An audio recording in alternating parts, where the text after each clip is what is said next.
indreto izay Andriamanitra manakipy ny masonay zahay satria zay te ahitanao ilay tsy hitany masonay fa hitany fanahinay.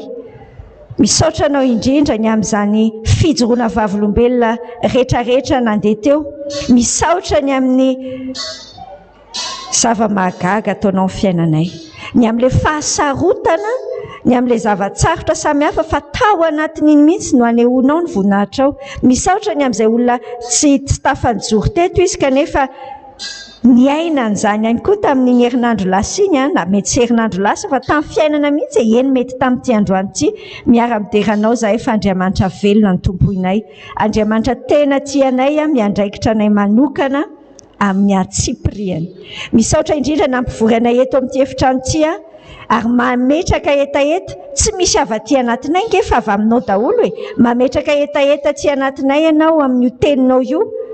Makasitraka fanamasina ary mbola miandrandranao zay Andriamanitra hiasa amin'ny alalan'ny fanahinao ao anatin'io teninao zay hodinianay io mitondra aina ho anay, hitondra fanasitranana any anatinay any, mitondra fanafahana anay, mitondra mamafy zavatra tsara tarehy aty anatinay dia afaka hijoro amin'ilay efa niantsona ho anay zay rehetra. Mitenena manokana aminay tsirairay ary vonina ihainonao zahay. Amin'ny anaran'i Jesosy ny anaovanay ny vavaka. Amen. Mbola mitohatra antsika ao anatin'ity taona ity, taona 2024 dia mbola mitohitsika amin'ny hoe kristianina samy mitondra ny hanitry Kristy. Zay ny lohahevitrintsika lehibe jerentsika nandritry ny efa zoma maro be zay ny efa nandeha. Tenin'Andriamanitra amin'ny Korintiana 2:2 no misy ny teny fanevantsika ny taona 2024 hoe fa hanitry Kristy tsy ho an'ny olona ho an'Andriamanitra. Hanitry Kristy ho an'Andriamanitra izahay. Fanefany vesa fanotelony amin'ity androany ity zao isika no miresaka bokin'ny Efesianina no ianarantsika. Bokin'ny Efesianina mianatra ny tena fiainana kristianintsika. Tsindrintsika manokana le teny hoe tena fiainana satria maro loatra le olona tena tsy hoe tena maro loatra ny kristianina tsy tena miaina. Dia tsika atao amin'ny radio vaovao Mahasoa manokana mianatra an'izay tsika hoe le fiainako rangaha tsy rehefa vita no mikipy maso dia hafa indray rehefa miratra amin'ny masoko dia filma hafa indray fiainako fa tena le iainako le fifandraisako amin'Andriamanitra miseho amin'ny fiainako rehetra. Rehefa fehezina ny bokin'ny Efesianina hoy isika senao dia afaka averiko aminao foana ity satria mandrapatapitra ny Efesianina tsika dia averiko aminao foana. Misy teny anankitelo azo amitinana ny bokin'ny Efesianina. Ny teny voalohany teny anankitelo zay mila hita eo amin'ny fiainana kristianina fa ireo no mamaritra hoe ahery sa alemilemy ny fiainanao maha-kristianina anao. Mipetraka zay le teny voalohany hitantsika taratra amin'ny Efesianina 1:1-3 mipetraka ahoana moa hoe mipetraka makafy ny vitan'i Jesosy. Raha tsy miaina an'izay aloha tsika senao dia tsy afaka ny ahazo herintsika. Any amin'ilay Matthieu 2:9-20 iny miteny hoe makeo amin'ny tompo izay miasa fatratra sy mavesatretana. Arakaraka ny androsoany génération dia tena miasa fatratra sy mavesatretana foana tsika dia atsoin'ny tompo hoe tsy natsoina hiasa fatratra sy havesatretana ianao fa natsoina hitsahatra. Avy io ny tompo meny fitsaharana. Dia izay ilay mipetraka maninona tena makafy. Tiako loatra mihitsy io terme io teny io hoe makafy. Izay mihitsy ilay izy. Enjoy, hoy izy ilay teny anglisy. Makafy ny vitan'i Jesosy. Satria rehefa niteny Jesosy teo amin'ny hazo fijaliana hoe vita, dia vita nge vita ny tokony ho atao aminao rehetra fa hiainanao, alainao hiainanao. Makafy an'izay ianao, zay ianao vao mieritreritra ny hoe mandeha amin'ilay fiainana maha-kristianina anao. Averiko aminao tsara ilay izy hoe matetika mifamadika ilay izy mieritreritra ianao hoe rehefa kristianina dia tonga dia misy zavatra taridalana be da be avy hatrany tonga dia izao zany tsy maintsy atao, manao an'izao dia tsy manao an'izao dia manao an'izao, miazakazaka ianao manao an'izany rehetrarehetra zany dia avy eo ianao reraka. Fa tsy izay ilay izy, fa mipetraka aloha dia avy eo mahazo an'ilay hery iny dia mandeha amin'ny herin'i Kristy, tsy amin'ny herinao fa amin'ny herin'i Kristy, amin'izay lalana nosoritany. Hitantsika any amin'ny bokin'ny Efesianina manomboka any amin'ny toko 4 tsika dia efa mahita io resaka mandeha io, hatreo amin'ny toko 9:7 dia miresaka an'izay. Ny fizarana farany amin'ny bokin'ny Efesianina dia ny hoe mijoro, mifahara ary, izay ilay izy, sy ny fahamarinana ny valahanareo mifahara, manohitra ny asan'ny fahavalo. Dia mampiseho an'ity sary kely ity hitadidiavana ho azy tsara, fiainana kristianina mari-pototra dia mipetraka, mandeha, mijoro. Amin'ity androany ity ny zavatra resahantsika miditra ao amin'ny Efesianina toko 2:1-10 tsika. Sokafo ny baibolinao ary dia andao jerena ny Efesianina toko 2:1-10 tsy 1:20 io ravako fa 2:20 hatramin'ny 2:20 le andininy diso fanoratra. Amin'ity an'io ity dia hibanjina ny lohahevitrytsika hoe rava ny fifandrafiana rehefa ao amin'i JESOA. Rava ny fifandrafiana rehefa ao amin'i JESOA. Alohan'ny hamakitsika an'ilay teny dia tiako ho azonao sary an-tsaina tsara ny contexte n'io tenin'Andriamanitra amin'ny Efesianina toko 2 io. Ilay fiainan'ny jiosy tamin'izany mihitsy, miresaka jentilisa sy ny jiosy, i Paoly ao anatin'io Efesianina toko 2 io. Asa raha mety azonao an-tsaina amin'ny ohatra raisiko hoe ianao moa ve mahara-baovao ihany moa ianao ty, misy ny antsoina hoe jihadista. Hainao moa zany jihadista zany, jihadista zany dia ny silamo mahery fihetsika zany. Zany silamo mahery fihetsika zany nisy vidéo vao hitako vao haingana zay zao, mila mijery zavatra ihany tsika sy ianao ty mba hahita hoe hay misy zavatra tahaka izany any ampitan-dranomasina any any ampitan-dranomasina any amin'ireo firenena eo amin'ny Moyen-Orient, amin'iny mandeha amin'iny Afghanistan sy ny sisa iny tena misy ny antsoina hoe mahery fihetsika ny silamo, ary tena mankahala kristianina, vao vidéo nijereko vao haingan'izay misy kristianina égyptianina raha tsy diso izy ireo, kristianina égyptianina dia aseho amin'ilay vidéo mihitsy ny famonoana tena ohatran'ireny hoe mamonomoka, ohatran'ny mamonomoka, dia ampandoaliana daholo le lehilahy kristianina, ampandoaliana dia ry zareo le jihadista ireo, hoe silamo mahery fihetsika ireo, misy fomba fiantsoana azy, misy hoe taliban, tsy haiko daholo izay anarany fa reo aloha zany mpakahala kristianina, tsy mampiseho ny tarehiny izy fa le misarona be reny, tonga dia tifirina. Fa mahafinaritra be anahy aloha tao anatin'ilay izy hoe natao interview ny vady aman-janaka le maty, vady aman-janaka le nitifirina. Izao ny tany anatin'ny fony le vehivavy kely anankiray, vehivavy kely mbola zandriko be tena tanora be ny zanany, mbola kely be, fa hoy izy hoe faly be hono izy hoe nijoro hatramin'ny farany vadiny dia maty martyra tamin'ireny. Tiako hisarihana ny sainao hoe zavatra misy zany eto amin'ity Madagasikara antsika ity mbola malalaka be ny fitoriana filazantsara, mbola afaka mitoritsika, fa lazaiko anao fa miora iresahantsika sy ianao ohatr'izao misy kristianina ny maty. Zay aloha atao anaty fonoteny dia mila mivavaka ao an'ireny olona ireny koa isika. Fa inona ny tiako sarihana ny sainao hoe misy ny olona tena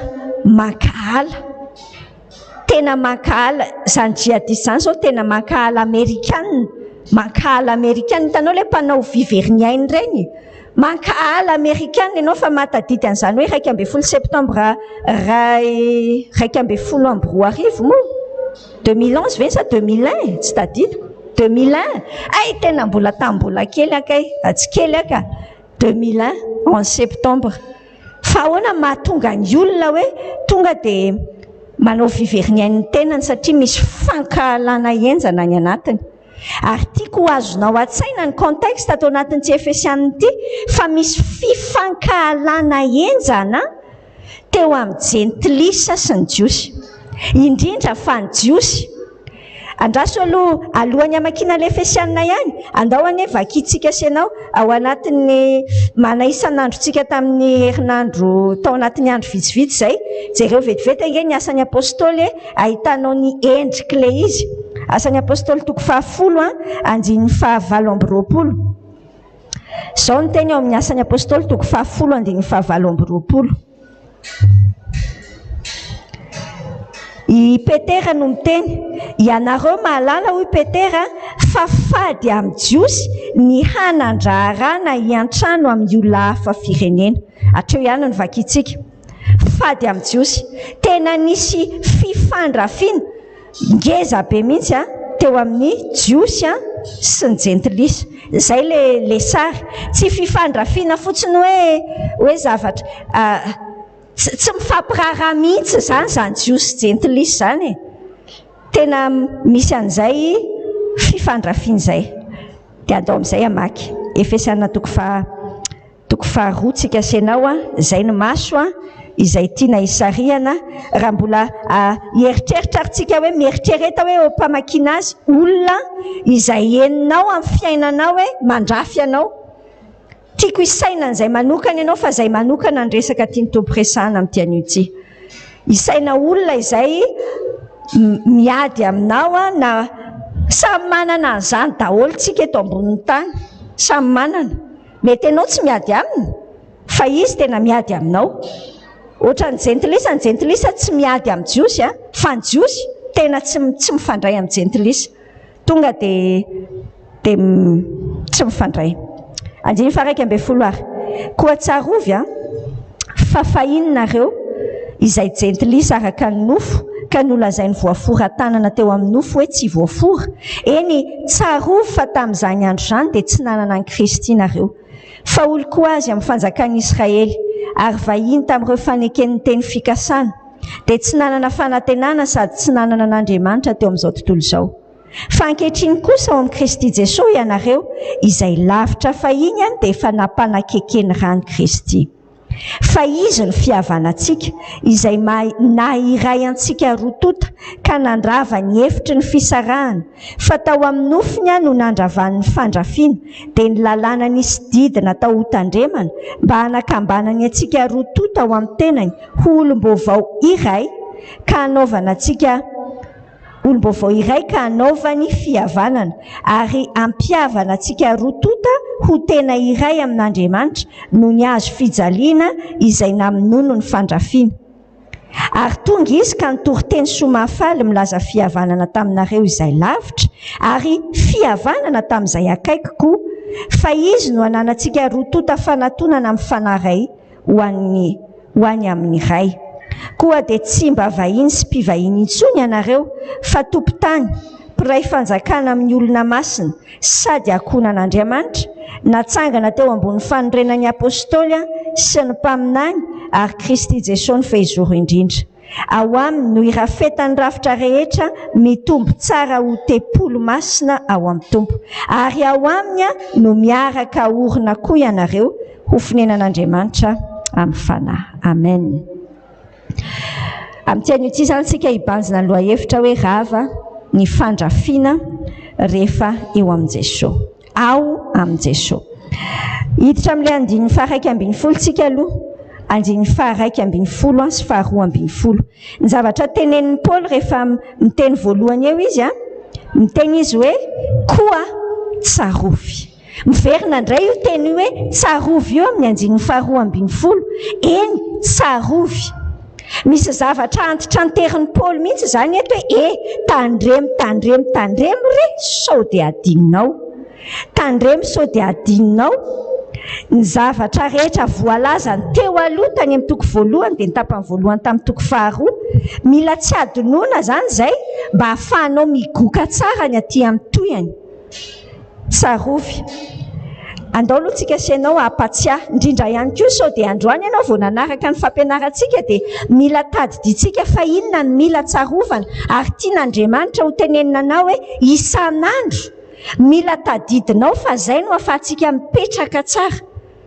Rehefa mandeha ny hofatrano ray, mandeha ny zavatra manahirana ohatran'ny vady manahirana, mandeha ny asa tsisy, mila misy zavatra mila tadidinao.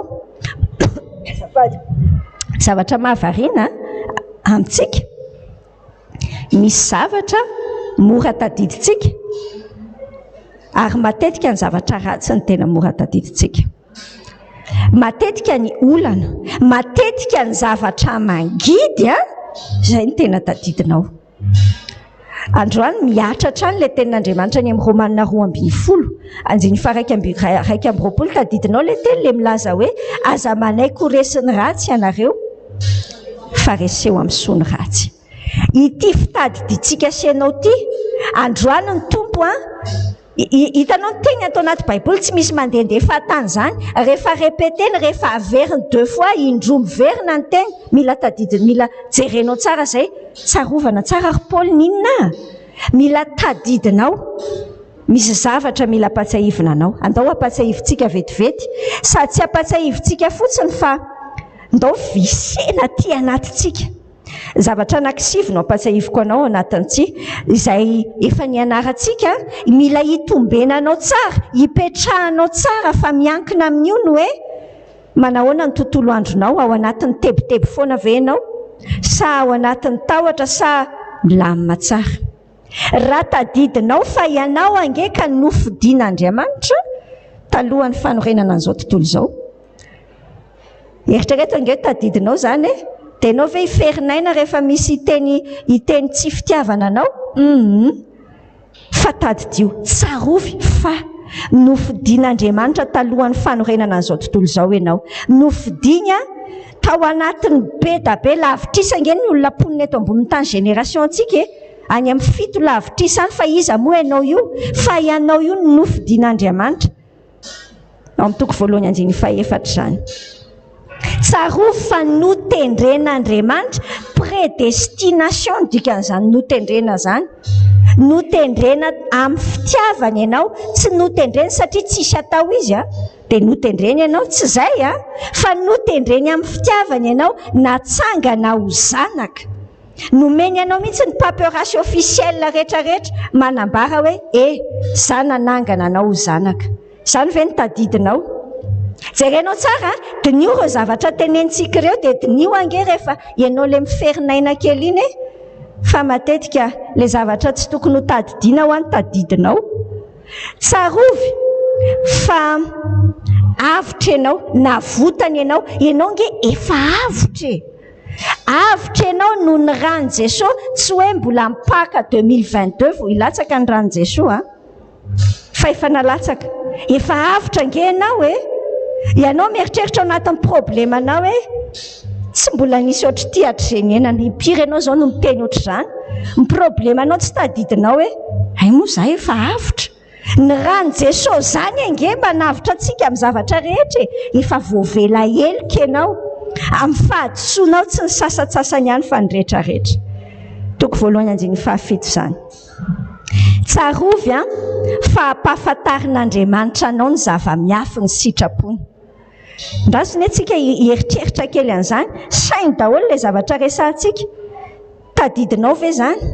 Fa Andriamanitra nge fa mampahafantatra anao ny zava-miafy ny sitrapony. Io sitrapon'Andriamanitra io indraindray ny mahavaky lohantsika hoe finina ihany ara ilay sitrapon'Andriamanitra. Zay ny tsy velona amin'ny finoana antsika. Midikany hoe mino sur mahazo antoka ny zavatra antenaina. Dikan'izany zavatra tsy hita maso azonao antoka. Tsy tadidinao efa ampahafantarin'Andriamanitra anao dia ianao mbola miteny foana hoe inona ary ny sitrapony tompo, inona izy efa mampiseho an'ilay izy fa tsy tadidinao zany. Tadidio. Hoy za hoe misy zavatra 5, zavatra 5 tsarovy. Asain'ny Paul tadiditsika. Hitanao amin'ilay Efesiana toko 2:1-20 izy manao hoe koa tsarovy. Le hoe koa vokatry ilay zavatra voalaza rehetrarehetra teo dia tsarovy. inona koa no tadiditsika tsarovy ary amin'ny andiny 7:14 amin'ny Efesiana toko voalohany fa manana fanamasina ngenao ao anatinao ao fanamasina zay tsy ohatrany amin'ny dessin animé hoe ohatrany hoe ery ao anatinao fotsiny tsy ery fotsiny fanamasina fa andriamanitra velona mipetraka ao anatinao tadidinao ve zany ny fanamasina ny garantie fa lazaiko anao tsara zany hoe ianao raha mividy frigidaire mividy téléphone mividy ordinateur roa taona maximum garantie omeny anao ngamba raha ohatra tsara fanahy izy fa ny tompo andriamanitra tsika rehefa nifidy anao nanangana anao zanaka dia manome anao garantie tadidinao ve zany tsarovy zany raha afako le tsarovana azy ange tsy tadidina verimberina ny anaty saina andiny fahenina tsy andiny fahenina fa fahenina ao anatiny any amin'ny andiny 7:20 sy 20 tsarovy fa miasa ao anatinao jerenao tsara ny filazam-potoana ampiasain'ny tenin'Andriamanitra andiny 7:20 sy 20 miasa tsy hoe hiasa raha ohatra ka fa efa miasa ao anatinao le herin'Andriamanitra nananganany an Jesosy tamin'ny maty iny herina ampiasainy tamin'ny Jesosy iny mihitsy ange no ny ampiasainy ao fiainanao zay le teneniny amin'ny Timoty 2:2 andiny 7 tsy nomen'Andriamanitra fanahosa isika fanahy mahery tadidinao ve zany rehefa ianao mpianatra malala an Jesosy ianao zao rehefa mianatra ianao na ianao eo ambony birao anao eo misy zavatra tsy takatra ny sainao dia indraindray ianao mora mandeha amin'ny zavatra tsy izy ny sainao anampy anao amin'ilay izy fa adininao efa ty anatinao ny fanahy maherin'Andriamanitra tsarovy toko faharoa tsika zao le nijerentsika tamin'ny heriny aza adinoina hoy Paoly fa ianao nge maty noho ny fahadisoanao fa efa novelomina kanefa novelomin'Andriamanitra niaraka tamin'i Jesosy efa ianao daholo zany tantarainy zany ianao zany efa zavatra nataon'Andriamanitra tamin'ny fiainanao andiny fahenina zay tsara tarebe tamin'ilay tsy naveriko taminao teto zao le sary iny tadidinao ve le sarytsika tamin'ny heriny le misy an'Andriamanitra sy Jesosy miara-mipetraka dia ampifony Jesosy lenao ampifony Jesosy tsarovy fa ianao zao tsika miteny zao dia ianao nge mipetraka any an-danitra zao ianao mipetraka eto io ianao hitako io fa ny amin'ny tontolon'ny fanahy efa niara-napetraka Andriamanitra eo am-kavanany miaraka amin'ny Jesosy tsika raha azonao an-tsaina zany tsy ho taitra ianao andeha hamonjy birao dia hieritreritra hoe inona zao ny ataon'ireto amiko ato fantatrao tsara ny fahefanany aminao Andriamanitra io akaikinao io Jesosy mihitsy no mitrotro anao zavatra miteny fotsiny ange hoe tompo ohatran'izao kely aloha azafady azonao an-tsaina ve ny position anao tsarovy fa novonjen'Andriamanitra tamin'ny fahasoavany ianao hanao asa tsara zay ny namarana antsika azy tamin'ny farany dia mila tadidiny zany raha afako novonjena tamin'ny fahasoavana tsy tamin'izay zavatra nataoko fa tamin'ny fahasoavan'Andriamanitra tsy mendrika fa nataony tamiko cadeau fanomezana maimaim-poana nomeny ary novonjeny tsy hitomemem-poana sy anao izay tiako eto ambonin'ny tany eto fa anao asa tsara aza adinoina andaontsika sianao isaina n'izany zavatra zany hatrany mandrosotsika sianao ndaontsika isaina tsara eo amin'ilay andiny 1:12 sy 2:12 teneniny Paoly hoe tsarovy fa fahinona ireo izay jentilisa araka ny nofo mila azonao tsara io aloha misy filozofiany samihafa izay olona te hiteny fa za aloha tsy mino mihitsy hoe jiosy ianao sy tsika sianao ty jentilisa mihitsy tsika jentilisa raha tena mitovy amin'reto kristianina tany Efesosy reto apatsy ivony tompo tsara hoe fa inona ny dikany hoe jentilisa Ny dikany hoe jentilisa tena olona tsy manana an Jesosy, tsy manana anjara amin'ny Jesosy. Zay ny fiatomboany. Tsy isan'ny olon'Andriamanitra zany jentilisa zany. Olona tsy manana anjara amin'ny teny fikasan'Andriamanitra. Tenenin'ny Paoly eo daholo zany rehetrarehetra zany a. Olona tsy manana fanantenana, tsy manana an'Andriamanitra, ohatra mitovy amin'ny hoe tsy manana an'i Kristy. Fomba fiteny azy daholo ireo lavitra an'Andriamanitra. Mila azontsika tsara hoe aiza aloha tsika ity. Ohatra ilay resantsika tamin'ny farany. Avaiza, taiza ny nakany Jesosy atsika. Fa ohatra ny ahoana tsika teo aloha. Jentilisa. Tsika asianao ihany koa zany jentilisa zany.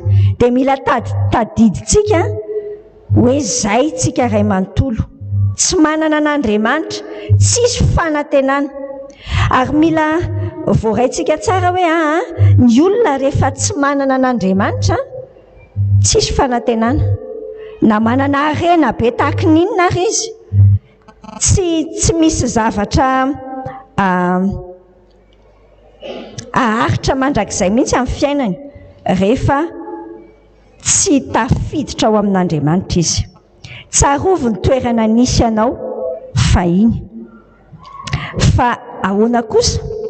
Andraso aloha asehoko anao tsara kay le toeran'ny jentilisa sy ny jiosy taloha. Inona zao ty zavatra asehoko anao ty? Andraso aloha. Sarin'ny tempolo jiosy io tamin'ny andron'i Jesosy. Mila azonao tsara le jiosy jentilisa. Tadidinao ve Jesosy tamin'le nisy ramatoa anankiray zay tany Tiro Jesosy tamin'io dia le ramatoa niteny anazy hoe marary ny zanako vavy. Dia nitenenin Jesosy tena masika be mihitsy hoe tsy omena ny alika zay masina. Masika be le fahinona azy hoe andray koa sary tompo. Fa mila azonao tsara fa ohatran'izay ny fandraisan'ny jiosy ny jentilisa tamin'izany fotoana izany. Tena hoe tsy manana anjara amin'ny fiainan'ny jiosy ny jentilisa. Ary ao amin'ny tempoly ny tempoly misy jentilisa hoe mivavaka ihany, fa efa misy mihitsy hoe tokotany natokana ho an'ny jentilisa. Dia ambaran'ny mpahay tantara raha hoe misy vavahady anankidimy tsy maintsy androsoana zay vao tonga any amin'ny tena tempoly fa ny jentilisa ny ivelany. Hitanao aty amin'ity ivelany io ohatran'ny carré kely eto ambany eto io natokana ho an'ny jiosy io. Jiosy ihany no mahazo makeo. Fa ny ivelany ireny any amin'ny sisy tosy ireny, any amin'ny sisiny ireny, any ny jentilisa any. Tena nifandrafy enjana mihitsy ny jentilisa sy ny jiosy. Teneniko anao hoe tsy ny jentilisa ny miady amin'ny jiosy, fa ny jiosy ny tsy te hanan-draharaha amin'ny jentilisa. Raha sainina amin'ilay fiainantsika taloha angamba dia tamin'ny andron'ny fahampanjaka zao, tamin'ny andron'ny dadabe sy bebe anareo, mbola nanjaka be zany resaka andevo sy ny resaka andriana. Ohatrohatr'izay ilay izy. Tahaka ny hoe tena andriana, rehefa hoe andriana dia tsy mifangaroaro amin'ny andevo. Rehefa hoe andriana tsy mifangaroaro amina hova akory ary. Asa raha tadidinao tamin'izany. Le saina mihitsy ny tiako horaisinao an-tsaina hoe misy fifandrafiana toy izany tamin'izany fiainana izany. Izao ny zavatra hitantsika eo amin'ny andininy faha-efatra ambin'ny folo ndao hoe averintsika vakiana hatramin'ny andininy faha-valo ambin'ny folo.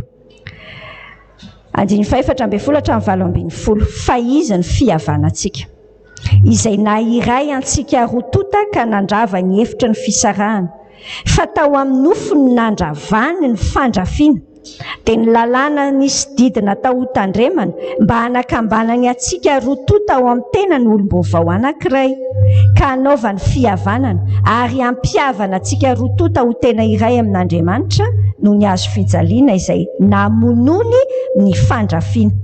Ary tonga izy ka nitory-teny somafaly milaza fihavanana taminareo izay lavitra ary fihavanana tamin'izay akaiky koa. Fa izy no ananantsika rotota fanatonana mifanaray ho any amin'iray. Nataoko menamena ao anatin'io tenin'Andriamanitra io miverina intelo ny resaka hoe fisarahana fandrafiana.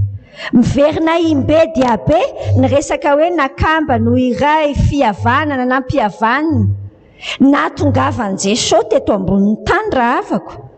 Le zavatra vitany ka mila hipetrahantsika izay sotomin'ny saintsainantsika tsara androany dia izao hoe tonga nandrava ny fandrafiana, ny fifandrafiana rehetra io Jesosy io. Zay no nahatongavan'i Jesosy. Hitanao ny zava-mitranga amin'ny fiainana. Taso aloha jereko. Eny re. Ny zava-mitranga, ny devoly, ny anaran'ny devoly, diabolos ny anarany amin'ny teny grika. Ny dikany hoe diabolos dia mpampifanandrina. Ataony fahavalo amin'ny fomba rehetra mihitsy io. Izay ampifanandrenana ny olona anankiroa. Amin'ity anitria te hisarika ny sainao mihitsy hoe mbola misy fifandrafiana avy eo amin'ny fiainanao. Fa raha mianatra n'ity bokin'ny Efesiana toko faharoa ity tsika, ny tanjon'ny tompo amiko sy aminao androany dia hoe raha mbola miankina amintsika koa ilay Romana toko faharoa 12 ataovy izay havananareo amin'ny olona rehetra, ary ao anatin'io tsy hoe andeha hiavana fahatany fotsiny fa Jesosy ny fototra izay ahatonga antsika afaka mihavana. Mila raisintsika tsara hoe nahatongavan'ny devoly dia mampifanandrina izy.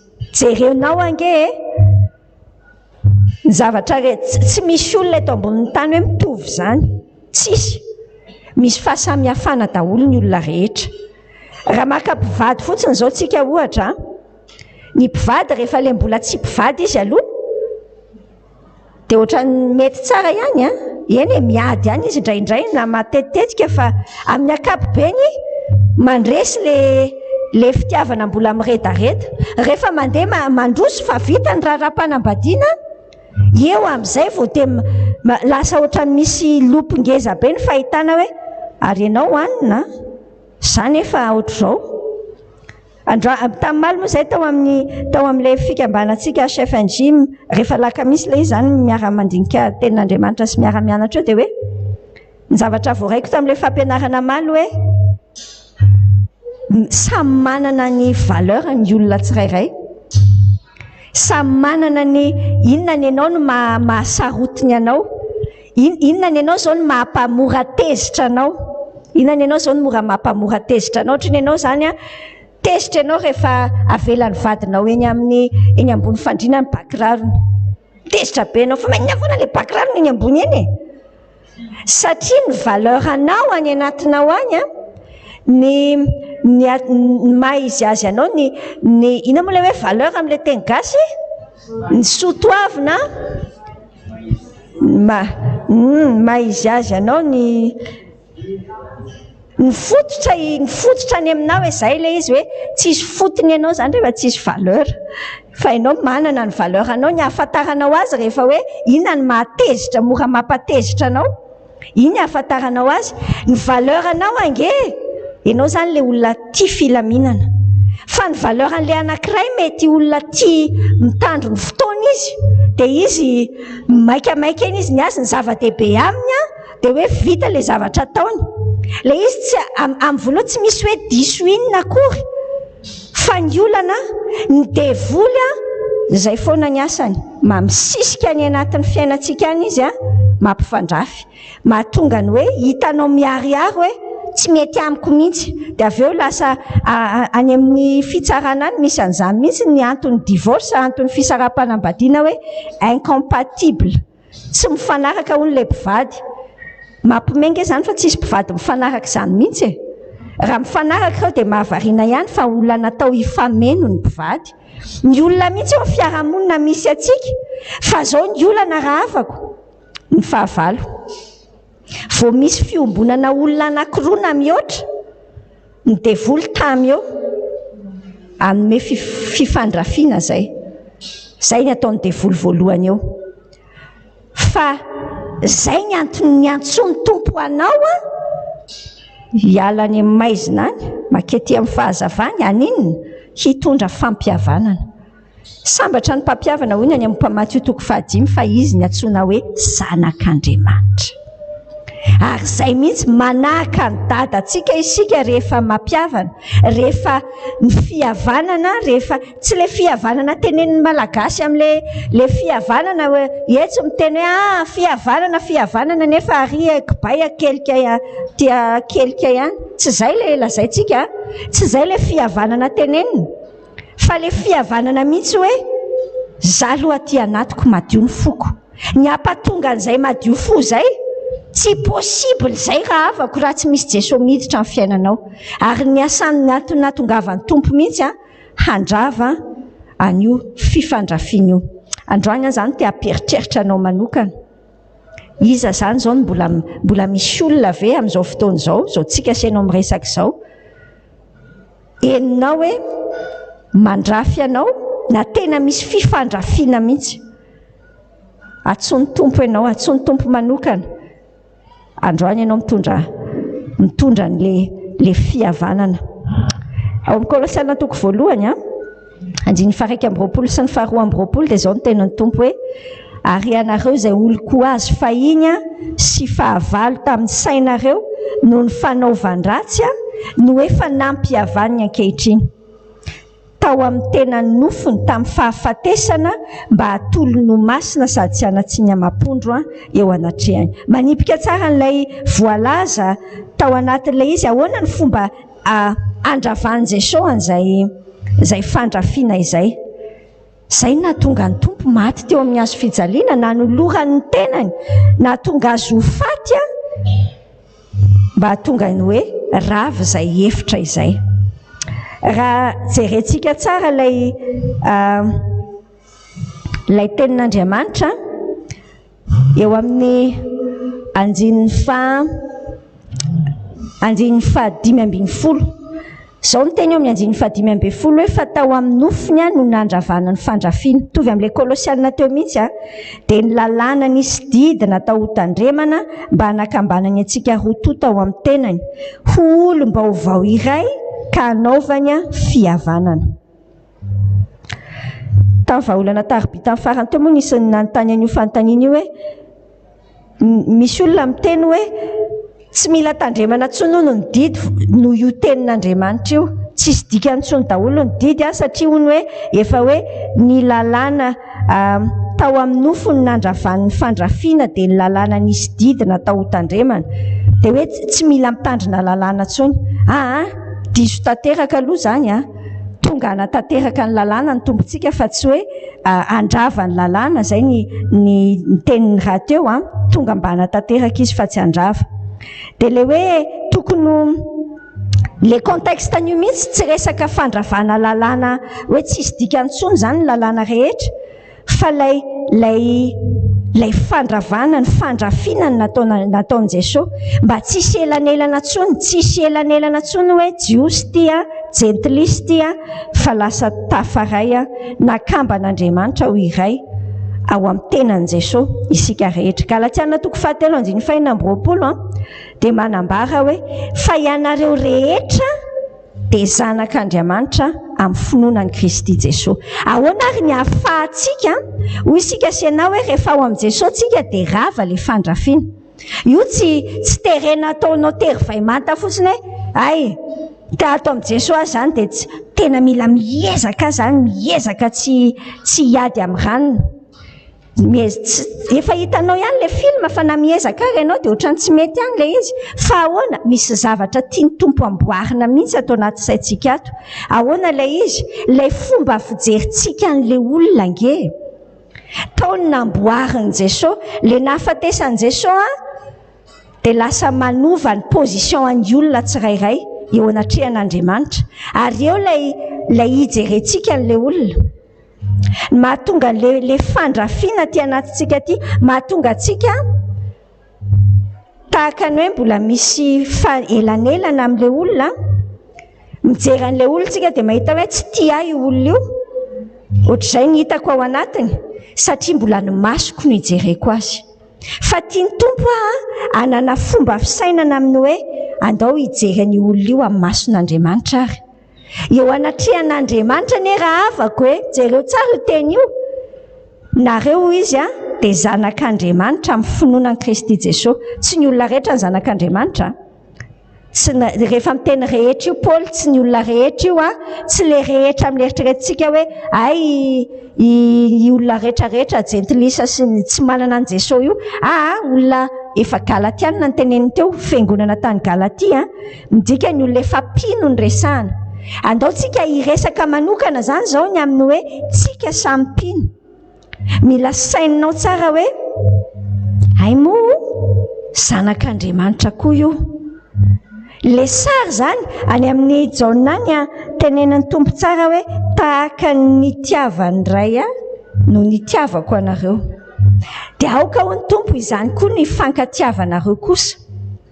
ilay hijerentsika azy zany tsy amin'le maso hoe inona ny ataony sy tsy ataony amiko fa hoe ahoana ny fahitan'Andriamanitra fa iza n'Andriamanitra io olona io iza n'Andriamanitra io olona mahasosotra anao io mila saininao tsara izay ao amin'ny Kolosiana 4:1-12 dia miteny izy hoe fa amin'izany dia tsy misy jentilisa sy jiosy na voafora sy tsy voafora na baribariana sy skitiana na andevy sy tsy andevy fa Kristy ny zavatra rehetra sady amin'ny rehetra inona ny raisintsika ao anatin'io hoe andao hianatra tsika hijery Kristy any anatin'ny olona eny fa na dia tsy mahita ary tsika hoe ohatrany tsisy Kristy mihitsy ao anatiny fa ohatr'izao ilay toetrany dia mianatra tsika mijery ny fitiavan'i Jesosy an'iny olona iny navelan'Andriamanitra hifanerasera aminao iny na dia gidragidra be ary mifanerasera aminy satria milanao Andriamanitra hikasika azy koa amin'ny fitiavany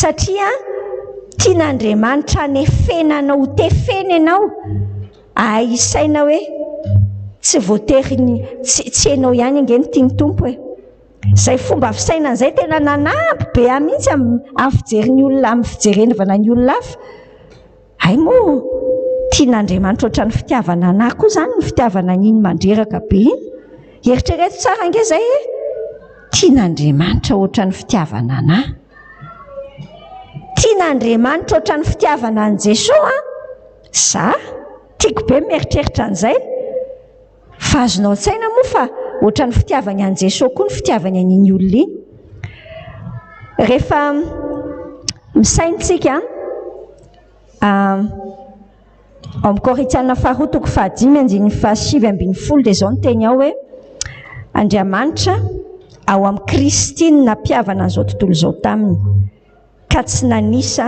ny fahadisoany Andriamanitra ao amin'ny Kristy no nampiavana an'izao tontolo izao taminy ka tsy nanisa ny fahadisoany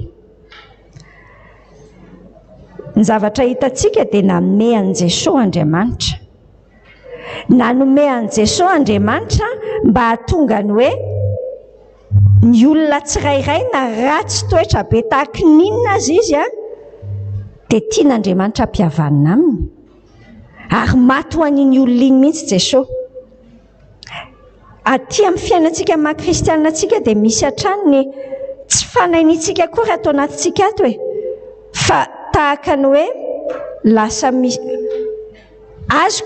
azonao sy azontsika mihitsy mieritreritra hoe tsisy fahamendrehana eo anatrehan'ny tompo fa rehefa mandeha ny fiainana ka mandeha ilay manao zavatra hafahafa ry olona ry dia nefa ny zavatra isaina koa izany dia tahaka ny hoe tsy mendrika tiavin'Andriamanitra iny fa za mendrika lasa tsy fanainitsika dia misaina ohatr' izany tsika ohatrany hoe za metimety kokoa noho iny fa mila azontsika tsara hoe tian'Andriamanitra ny olona rehetra ary ny olona iny koa tiany izay maso izay mihitsy no nivelarin'Andriamanitra taty amin'ilay noravan'Andriamanitra mihitsy ilay maso mampieritreritra ny jiosy mantsy izay manana toe-tsaina ohatr'izay hoe izay ihany ny tian'Andriamanitra izany jentilisa izany tsy tian'Andriamanitra izany izay ihany ny manana anjara amin'Andriamanitra fa tena nahatongavan'i Jesosy dia handravana izay ary mila rava ty anatintsika tsy afaky ny atanjaka mihitsy ny fitoriana filazantsaratsika raha voatahaka ny fariseo mpanorandalàna foantsika mieritreritra hoe vao manomboka miresadresaka amin'le mpanota Jesosy dia efa hoe fihinany ataon'i Jesosy any io fa miresaka amin'ny mpanota. Hitanao le saina mampisaraka ny olona hoe tena misy fahasamihafana mihitsy ny manana an Jesosy tsy manana an Jesosy fa le any anatin'ny fonao any raha vain'i Jesosy le hevitra hoe za tsy hiavana amin'ity olona ity io olona io ahilikiliko any zavatra toe-tsaina ela tany anatiko mihitsy io mantsy dia lazaiko anao hoe za le tamin'ny fotoana ela tamin'ny fiainako vao mahita karazan'olona dia efa mieritreritra hoe jentilisa be iny jentilisa be tsisy ilana azy mihitsy jere volony jere maimbo toka be fa tian'Andriamanitra ho azontsika senao androany hoe le fahafatesan'i Jesosy teo amin'ny hazo fijaliana nge mandrava an'izay tsy hoe tsy midika mihitsy izany hoe atao hoe lasa ekena hoe tsy maninona hono ianao na mamitoka be aza tsy izay fa le fonao manatona an'le olona le any an-tsainao izany tsy misy hoe za tsara dia io ratsy tsy ohatran'izay fa samy sobika anankiray daholo ny angatsika rehetra tsy misy tsara daholo tsika na ray ary eo anatrehan'ny tompo ary mitovy amin'ny fitiavan'Andriamanitra mihitsy ny fitiavany an'iny koa dia tiany ampiseho fitiavana an'iny olona iny amin'ny fiainako. Kristy irery ny lalana eken'Andriamanitra ampiavana antsika amin'Andriamanitra tsy misy lalana akoatran'i Jesosy dia zay tena zava-dehibe ny mahafantatra an'izay ary izaran'izay ange ny antony ikasihan'ny tompo anao hoe ireo jentilisa rehetrarehetra ireo hovery any amin'ny afo be daholo ireo olona tsy manana ny tompo ireo raha tsy manana an'le toe-tsaina ianao hoe rava ny fandrafiana.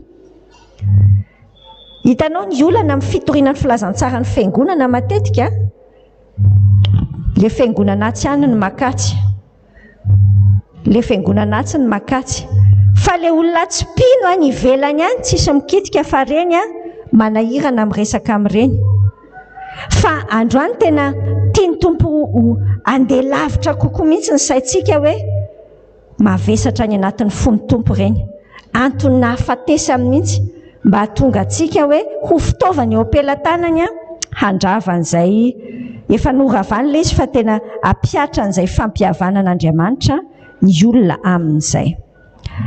Mandrositsika sianao amin'ny 7:20 zao ny teny ao koa dia tsy mba vahiny sy mpivahiny intsony ianareo fa tompon-tany mpiray fanjakana amin'ny olona masina sady akohonan'Andriamanitra natsangana teo ambonin'ny fanorenan'ny apôstôly sy ny mpaminany ary Kristy Jesosy ny fehizoro indrindra ao aminy no irafetan'ny rafitra rehetra mitombo tsara ho tempolo masina ao amin'ny tompo ary ao aminy no miaraka orina koa nareo ho fonenan'Andriamanitra amin'ny fanahy.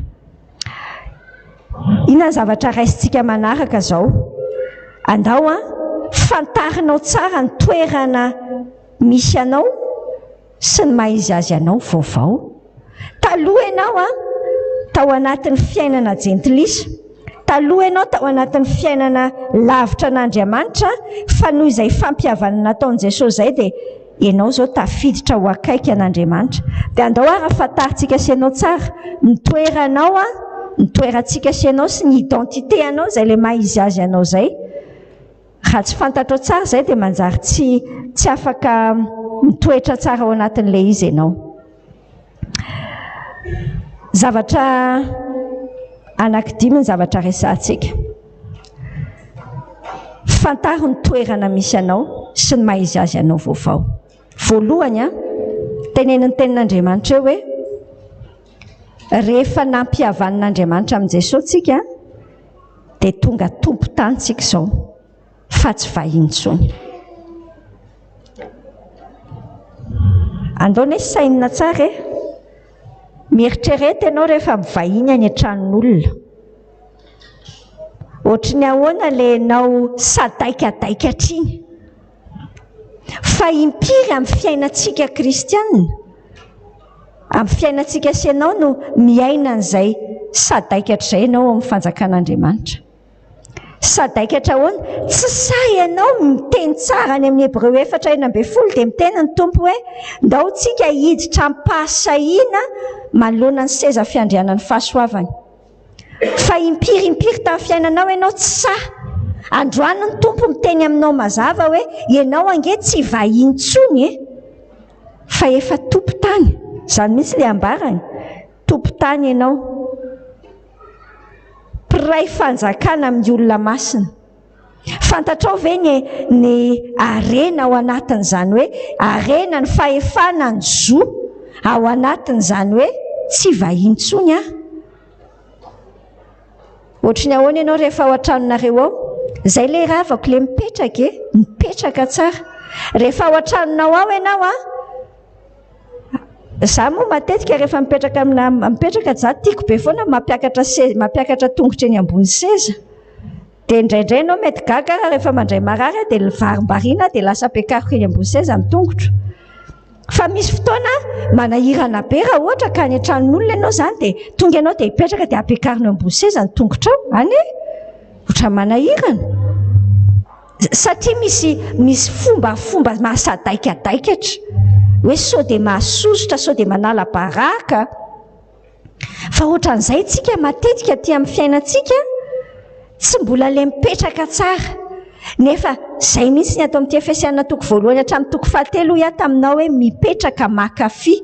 Ny tian'Andriamanitra izany ho fantatrao tsara hoe efa vitan'i Jesosy vonona tsara ny trano hipetrahanao dia mankafy ary. Hanala kapa, asorony kapa. Mitsotsotra. Inona tianao hanina? Tena izay ilay mankafy. Raha tsy afaka ny mankafy ianao raha tsy fantatrao daholo hoe inona daholo ary ny ao an-tranonareo ao. Raha tsy fantatrao hoe hay moa ianao izany mangetaeta be maty ny etaeta ianao nefa tsy manam-bola ianao hividanana rano. Tsy fantatrao hoe aika ao anaty frigo efa misy rano jus tsara be, corosol tonga dia tsara be.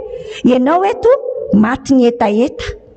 Eritrereto ange izany raha ohatra ianao izao vahiny, aiza moa ny alalanao izany ambolanin'ny olona any? Fa rehefa ianao ny tompo-tany, ianao ny tompony ao an-trano ao sokafo ny vilany. Ka efa nisokafanao ve ny vilanin'i Jesosy ao? Efa vonona daholo ange ilay zavatra rehetra. Azonao ve dikany hoe tsy vahiny intsony ianao fa tompo-tany? Dia raiso ilay ao anatin'ny Baiboly dia iaino. Indraindray ny devolo ny mahafantatra bebe kokoa noho itsika ny atao anatin'ity. Ilay teneniny teo hoe hitanao tamintsika sy ianao mbola jentilisa ange no vahiny tamin'ny teny fikasan'Andriamanitra Tsy atsika ny promesse ny teny fikasan'Andriamanitra, fa rehefa an Jesosy tsika, ho le teny any amin'ny Korintianina iny hoe ao amin'ny Jesosy ny eny. Eny daholo izay tenenin'ity Baiboly ity atsika daholo. Izany aloha ny amin'ny finoko azy dia iainako tsoma tsara mihitsy, fa fanontaniana hoe fantatrao ve ilay izy hoe inona daholo? Dia fantaro ary, ndao hitombo amin'ny fanafahalalana ny tenin'Andriamanitra tsika. Rehefa tsy fantatrao izay dia ny devoly hiteny aminao hoe simba ange ilay frigo ao hoe. Azonao ny tiako ambara, mamorona zavatra be da be izy mba hahatonga anao tsy hisitraka. Ilay fahatsarana omen'Andriamanitra anao, mamitaka anao any anatin'ny sainao any izy. Tsy manaiky an'izay tsika. Dia ilay izy vitany hoe tsy manaiky, mila fantatrao izay ny Jaona 2:1-3:2. Rehefa fantatritsika ny marina, ndao hitoetra ao amin'ny tenin'Andriamanitra tsika. Izay ny antsoina hoe mpianatra Jesosy maharitra amin'ny tenin'Andriamanitra dia mahafantatra ny marina, ary ny marina ny manafaka atsika tsy ho andevo. Rehefa fantatrao tsara hoe inona ny antsoin'Andriamanitra anao, inona no omen'Andriamanitra anao amin'ny Jesosy, azonao ny dikany hoe tompon-tany ianao fa tsy vahiny, dia faly ianao. tsara be ilay fijoroana vavolombelon-dravavy anankiray teo ilay nahazo facturana 7 alina ariary nitomany be tokoa dia nitomany be noho nameny tompontrano an'iny tsy rariny ity fa rehefa nentina teo amin'ny Jesosy ilay raharaha dia nisaotra ny tompo hoe finona tokoa moa ny asanao saina amin'io. Hitanao ny olana amin'ny fiasantsika sianao saina dia satria tsy azontsika tsara ilay izy nge fantatry ihany efa hainao nge hoe ianao ty teratany poniny lanitra ianao fa mipetraka eto ambony tany efa hainao zany satria ambara aminao voany fa rehefa tonga amin'izay ny tokoa amin'ilay izy ohatrany eo ihany sarotra be ty satria ianao mitondra tena ho vahiny ange vahiny ao an-tanànao ianao rehefa vahiny dia tsy ahoana tsy sadaikatra kay ilay filazazy fa mihafahafa zay aza mihafahafa ny tompo androany miteny anao hoe aza mihafahafa. Teneniny tenin'Andriamanitra tsara hoe mpiray fanjakana amin'ny olona masintsika sy ianao ange isan'ilay olona masina manana anjara. Misy fotoana avahanao tsara hoe ranona mpanompon'Andriamanitra goavana reny angamba zao tsisy problema ranona lazaiko anao samy manana problema ny daholo fa lazaiko anao fa ianao ange kilasian'Andriamanitra ao anatin'izany olona masina ary mpiray fanjakana tsy misy hoe ianona ambonimbony kokoa ny azy ny zavatra omena azy izy mpanompon'Andriamanitra be matoki ianao fa mpiray fanjakana zay ny asa natao amin'ny tompo rehefa tapitra io fifandrafiana io dia mpiray fanjakana amin'Andriamanitra tsika amin'ny olona masina. Tiako loatra io atao amin'ny tenin'Andriamanitra mahalana be io teny hoe ankohonan'Andriamanitra io fa atao amin'ity Efesiana 4:5 misy azy tenenin'Andriamanitra tsara ianao hoe ankohonan'Andriamanitra ianao. Mba azonao an-tsaina moa zany famihan'Andriamanitra ianao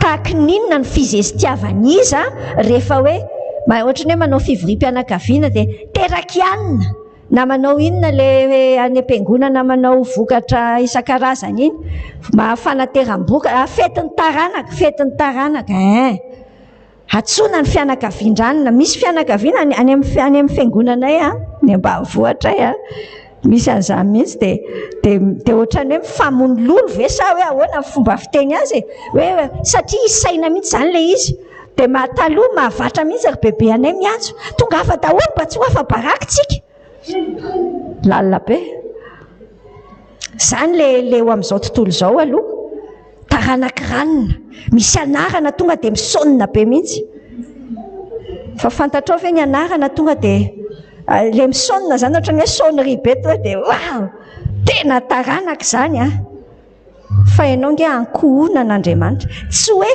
hitanao le teny hoe ankohonana ny dikany hoe ankohonana dia dada sy neny sy zanaka le fianakaviana kely indrindra fa zay ny antson'Andriamanitra anao ankohonany. Inona koa zany ny tena mampiasa sainanao amin'ny fiainany ankohonan'Andriamanitra ianao ko inona indray ore olona aty amiko aloha zany tena manafaka zavatra betsaka mitahotra manafaka zavatra betsaka mifanahiana amin'ny zavatra ho avy rehetrarehetra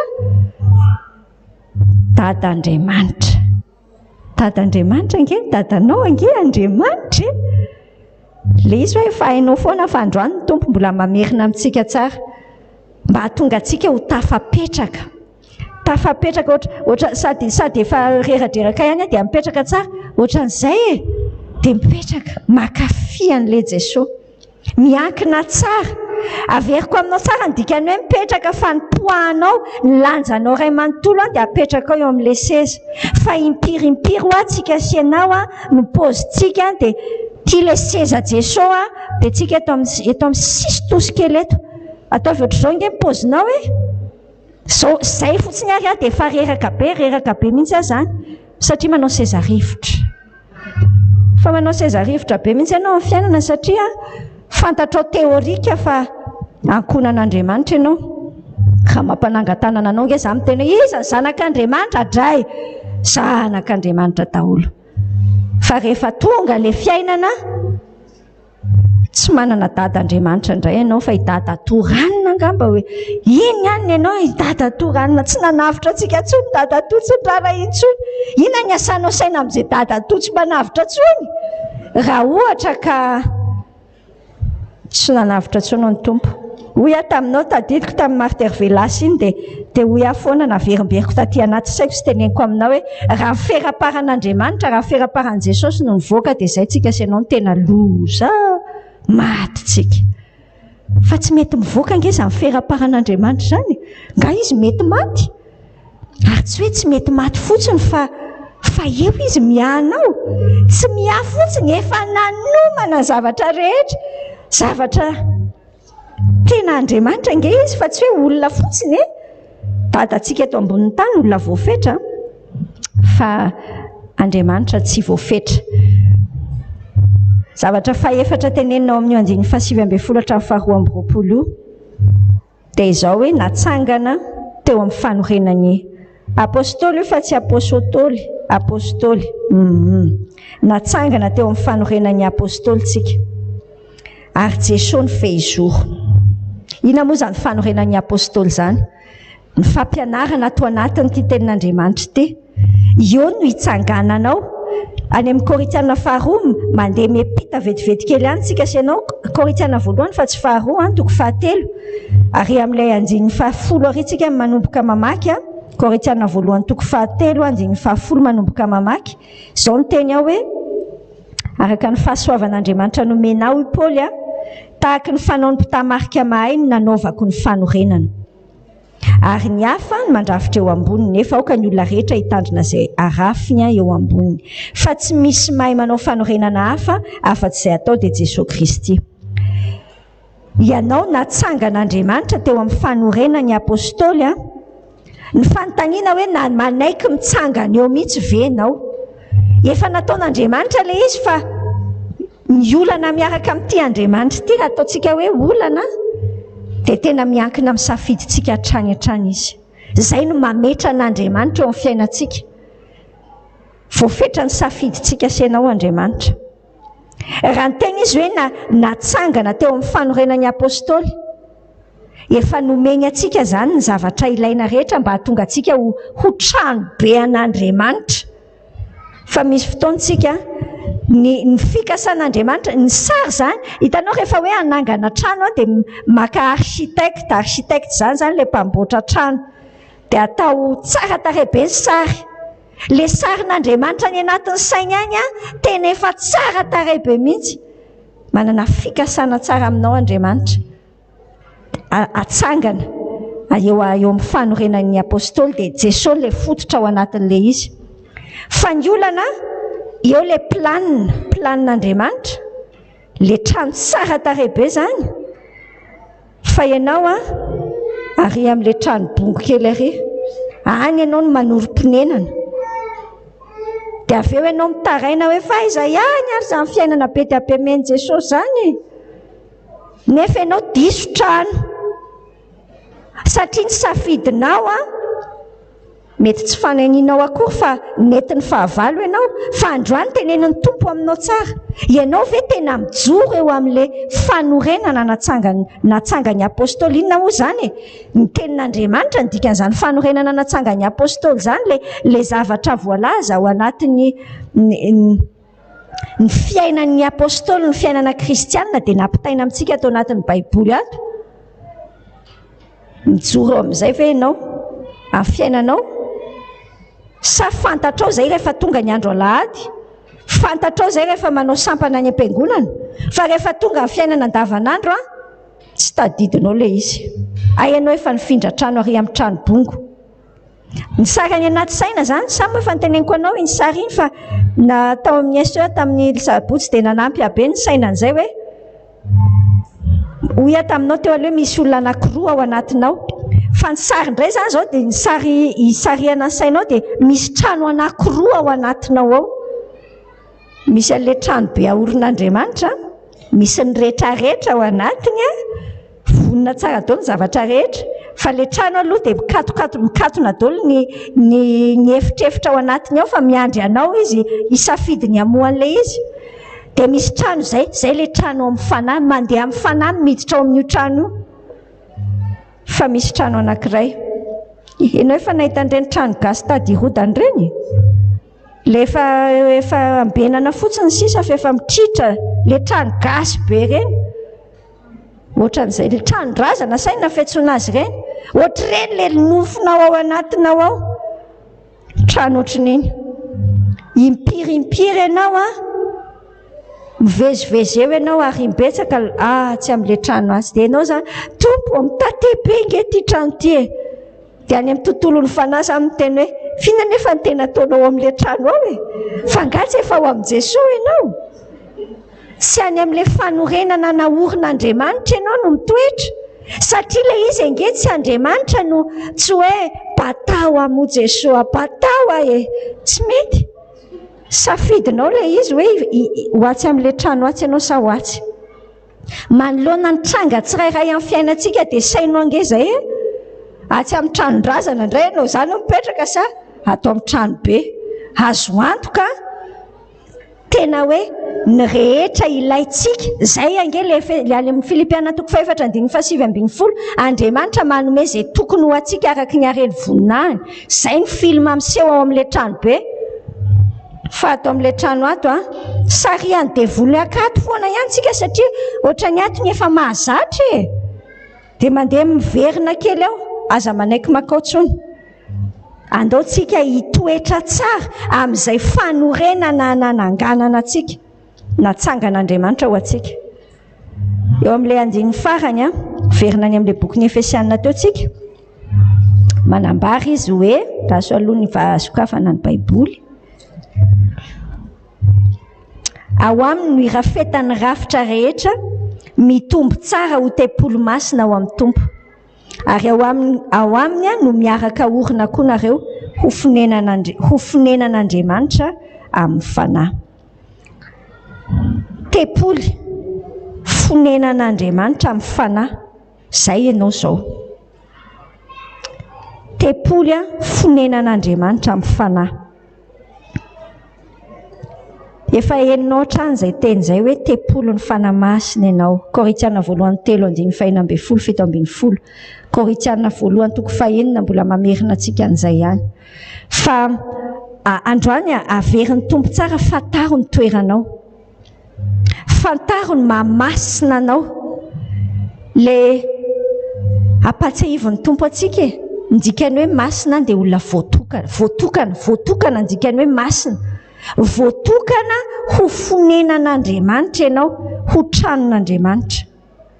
Voatokana ho tranon'Andriamanitra. Inona zany ny ataonao manjaka amin'ny fiainanao ao? Tadidinao ve izay maizy azy ianao zay? Amin'ny fiainanao manontolo hoe ay moa za ty tempoly. Tempoly ny fanahy masina, tempoly fonenan'Andriamanitra. Mahavariana ny fikarakarana ny olona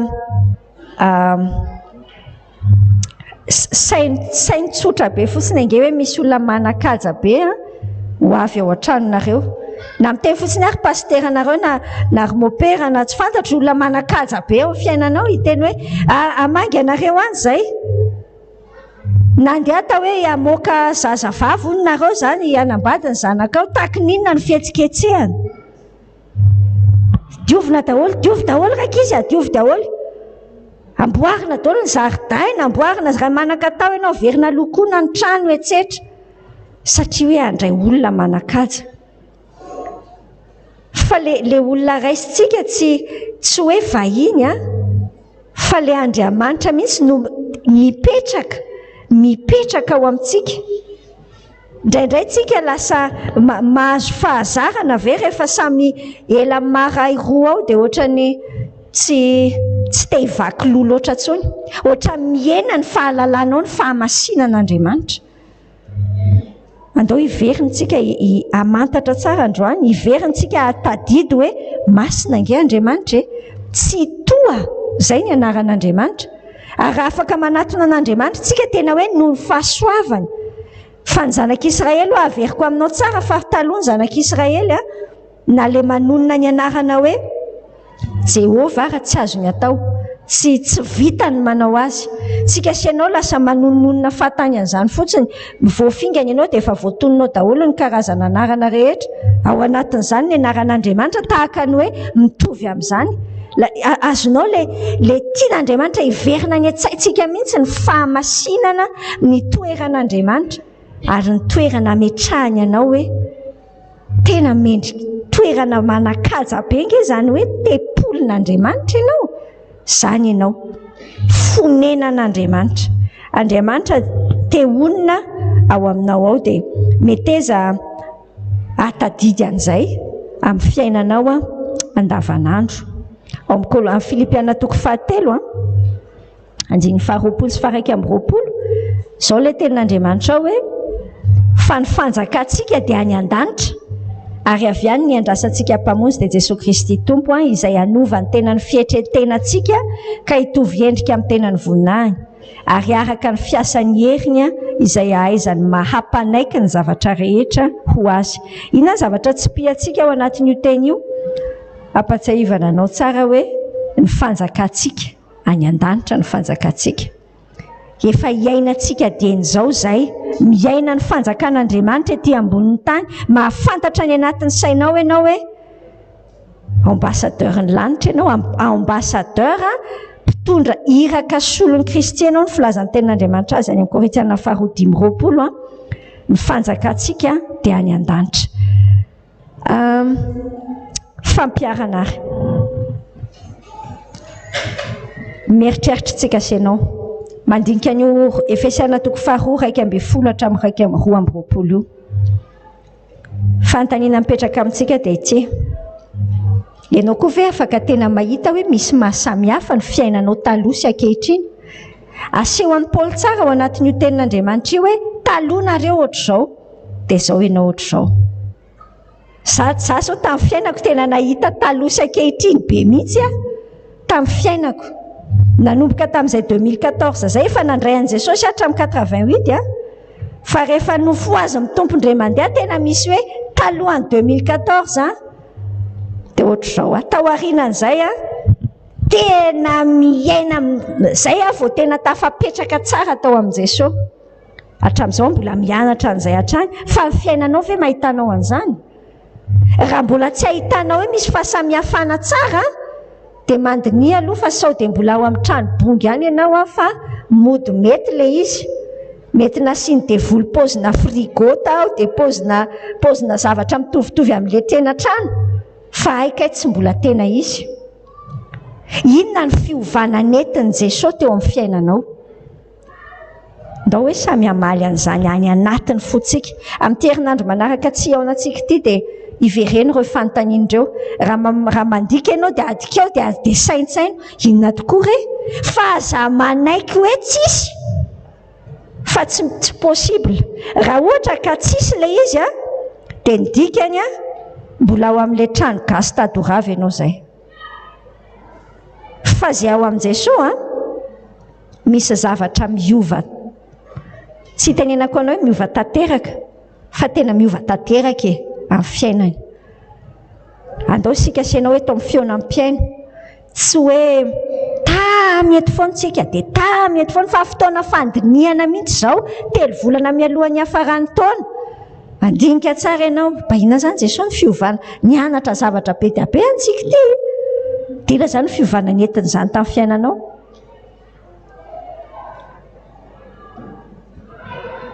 Zavatra faharoa fampiarana dia izao ny soratra eo. Tonga tia ny olona tian'ilay tiantsika isika. Ahoana tsara hoany drasa aloha diniako tsara.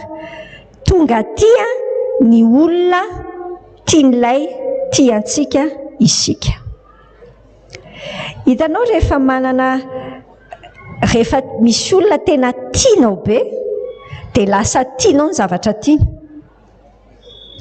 Izay ny zavatra voaraiko tao anatin'io moa dia amteneniko aminao eo dia ampiariko amin'ilay fandravan'i Jesosy an'ilay fandrafiana. Lasa hafa mihitsy ny fomba fijeriko an'ity olona ity satria satria kay tiany Jesosy izy. Ary tsy hoe zay force ny tenako ity azy, fa rehefa raiko pity amin'ny Jesosy dia zay tiany Jesosy tiako. Zay le hoe tonga tiany olona, tian'ilay tiantsika isika. Rehefa fantatrao tsara ny fitiavan'i Jesosy anao, raisinao zay fitiavan'i Jesosy anao zay no ahafahany io hevitra mampisaraka io e. Zay ny ahafahany io rava any.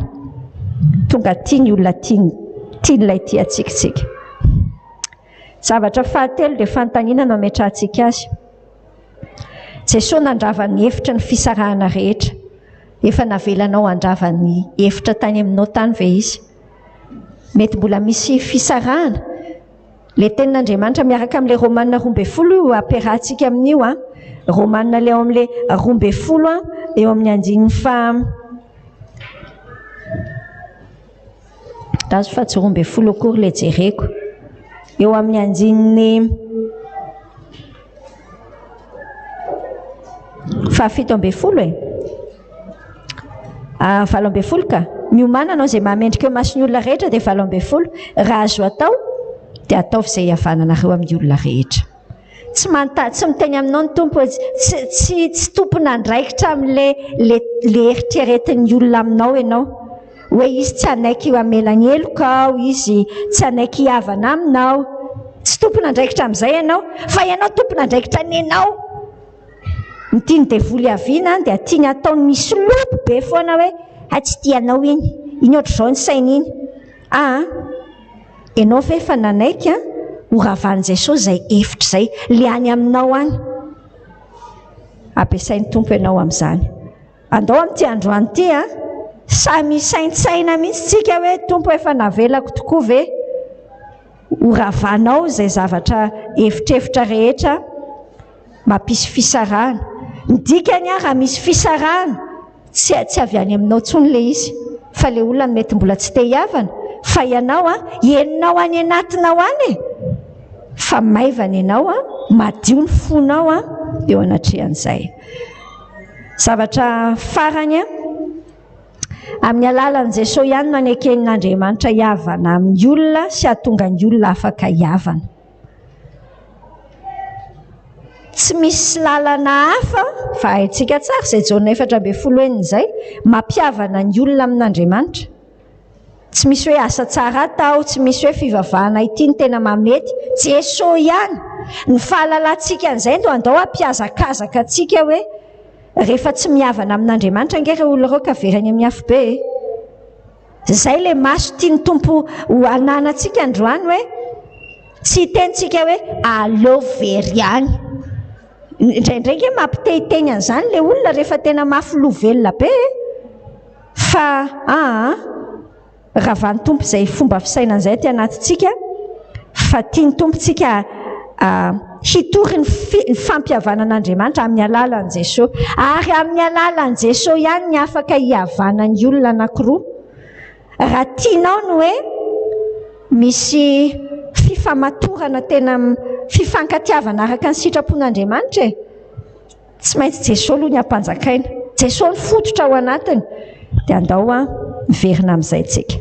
Zavatra manaraka hoe manaja ny fahasamihafantsika Andriamanitra kanefa miantso antsika ho iray ao anatiny. Misy mahasamihafa antsika be dia be ohatra le valeur anteneniko anao teo le hoe le resaka bakiraro iny samy manana azy ary eken'Andriamanitra ny olona tsirairay amin'ny maha izy azy.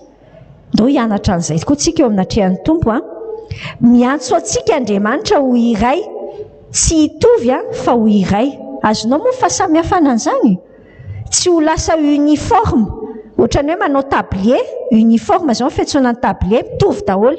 Tsy nataon'Andriamanitra, tsy nataon'Andriamanitra hitovy aminao akory ny vadinao. Tsy zay ny dikany hoe miray saina, tsy hoe mitovy, fa ny dikany hoe miray anankiray lasa zavatra bolongany zavatra anankiray ka mamoaka sary tsara tarehy iray le izy. Rehefa avy eo union tedavina zany, fa tsy resaka hoe uniforme. Tsy hoe mitovy dia mivavaka mihitsy aho hoe mba hitovy mba roviana ary ty vadiko ty mba hitovy amiko. Lazaiko anao fa tsy hitovy aminao mihitsy io vadinao io, fa za mivavaka izany tsy mivaly fa mila azonao tsara fa misy fahasamihafana. Tian'Andriamanitra ny tsirairay ao anatin'ilay mahasamihafa azy ny manolotra le maha-izy azy eo amin'ny tompo dia ampiasain'ny tompo. Izay avy eo no mampahiray ao anatin'ilay izy. Fa tsy eo tsika niezaka hoe amboariko mihitsy ty mba hitovy amiko. Aza miezaka an'izay fa tsy izay ilay lalana. Zavatra farany ampatsiavan'ny tompo teo dia raisintsika hoe trano fonenan'Andriamanitra ianao. Aza tonoana izay, trano fonenan'Andriamanitra ianao, dia karakara ho amin'izay arak'izay, dia lanjalanja ho arak'izay zany ny zavatra any anina. Io nge tsy niresaka ivelambelany fotsiny, ivelany jereo tsara mihitsy ny ivelany, fa hatrany anatin'ny sainao rehetra any. Trano fonenan'Andriamanitra ve dia izany zordira-tsaina rehetra izany ao daholo. Eritrereto ange zany hoe misy olona miditra ao an-tranonareo zany ny président république dia misy koso maloto koson-janakareo eo amin'le latable basy ny salon anareo. Sainao nge tsy président république akory raha fa la olona tsotra raha miditra ao dia esory io. Fa maninona ny anatin'ny lohantsika any tsy mampaninona antsika misy zordiran-javatra rehetrarehetra ty satria tsy tadidintsika hoe trano fonenan'Andriamanitra tsika. Verifie ary jereo ila dolony any dia andao izay zavatra fantatritsika hoe tsara ho ilay Filipiana 4:9, tsara manandaza mateoti, zany ny any anatin'ny saina, zany ny amin'ny fiainanao manontolo fa zany ny antson'ny tompo atsika. Ndao hivavaka ary tsika hoe tsika amin'ny tompo mba ho ataony amintsika daholo zany rehetra zany. Andriamanitra rainay feno fankasitrahana anao amin'ny anaran'i Jesosy zahay afaka nandray ny teninao tamin'io Efesiana 4:2 io misaotra Jesosy ny amin'ny asa nataonao nandrava ny fandrafiana rehetrarehetra tamin'ny fiainanay. Jesosy mifona aminao zahay fa zao tsika miresaka zao misy olona ny anatin'ny saina ihany zao samy manana ny azy zahay mitsangana mandrafy anay ilay izy dia zay koa aty anatinay aty sosotra. Jesosy miasa aty anatinay tonga anay tena olona mandray an'izay fomba fisainanao, fomba fijerinao ny hafa izay, dia rava ao aminao tokoa izay fifandrafiana izay, ary mbola miankina aminay koa dia mihavana izay Jesosy. Andriamanitra miasa ny anatinay rehetra ho amin'izany. Misaotra tompo ny amin'izay fampatsiahivanao anay, ny amin'ny nataonao rehetra ho anay dia ampatsiahivo anay, tsy ho adininay daholo reny rehetra reny, dia hipetraka hitombona tsara ao amin'ilay trano be ilay fanorenana efa natao anay zahay, fa tsy lozanay andeha atsy amin'itsy trano gasy tady anjery itsy. Miasa ianao tompo atonga an'izany ho tanteraka aty aminay mihitsy hoe makafy ny mahafonenanao anay, ny mahakohonanao anay, ho tadidinay daholo zany le toerana ametrahanao anay mihitsy. Misaotra Jesosy. Jereo ary ny fiainanay tsirairay miara-mivavaka zahay tompo tsy fantatro daholo ny olonanay rehetra ireo fa efa misaotra sahady izay. Misaotra fa mandray an-tanana io mety tsy fahampiana io mety tsy fisiny asa io mety fianarana tena manahira-tsaina io, safidy manahirana io. Jereonao daholo Jesosy io zanaka, io vady, io dada sy neny, io ray tapo, jereo ny fiainam-panimpona. Andriamanitra miasa ao anatin'izany rehetrarehetra izany ianao. Mahatoky anao izay tompo fa satria ankonanao izay dia raisinao an-tanana io zany dia tsy mila miasa saina zahay fa ampianaro an'ilay mametraka an'ilay ady eo anatrehanao zahay. Andriamanitra omeo ny sahaza ary ny tsirairay avy, omeo an'ilay fanasitranana izay ao anatin'ny aretina, fenoy ny banga ny anatin'ny rehetra any andeha hody izay rehefa avy eo. Mahatoky anao izay tompo fa mialo lalana anay ianao, ataovy tadidinay Jesosy, fanamasinao ampatsiahivo anay daholo le teboka sivy ny anaranay tery aloha tery ho tsaronay verimberina atao anaty lohanay reny, atonga anay tafatoetra tsara. Mahatoky ho vavolombelon'ny fahatsaranao. Dia ianao ary no ametrahanay ny fiainanay manontolo ampiarahanay amin'ilay vavaka nampianaranao ny vavaka manao hoe rainay izay any an-danitra ho amasinany ny anaranao ho tonga eny fanjakanao atao eny sitraponao ety an-tany tahaka ny any an-danitra omeo anay ny anasahaza ho anay ary mamelany elokay tahaka namelanay izay meloka taminay ary aza mitondra anay amin'ny fakapanafa manafahanay amin'ny ratsy anao ny fanjakana sy ny hery ary ny voninahitra mandrakizay amen.